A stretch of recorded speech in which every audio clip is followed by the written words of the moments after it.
Căci Tu ne-ai dat-o prin Har Sfânt, lumina Ta ne umple fața, când ne-o întoarce dinspre pământ.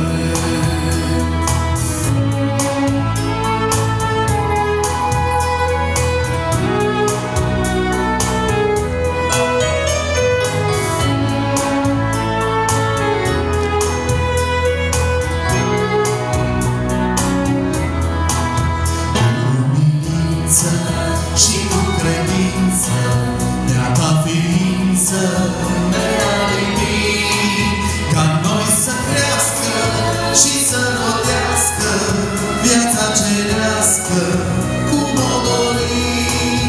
Ca noi să crească și să rodească viața cerească cum o dorim.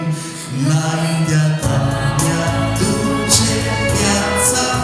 căci Tu ne-ai dat-o prin Har Sfânt, lumina Ta ne umple fața, când ne-o întoarce dinspre pământ. Să mai zicem o dată. Înaintea Ta mi-aduce viața, căci Tu ne-ai dat-o prin Har Sfânt, lumina Ta ne umple fața, când ne-o întoarce dinspre pământ.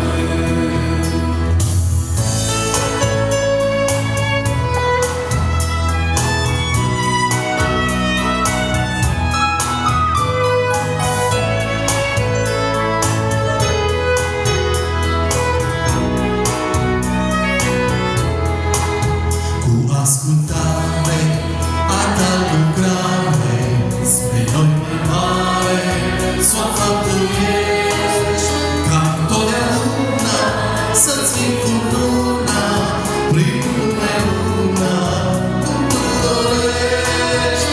Ca întotdeauna să-ți fim cu luna, prin lumea cum Tu dorești.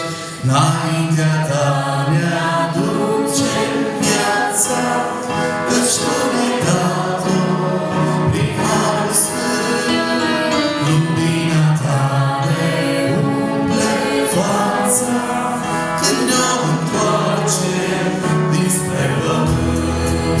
Înaintea Ta mi-aduce viața, căci Tu ne-ai dat-o prin Har Sfânt, lumina Ta ne umple fața, când ne-o întoarce dinspre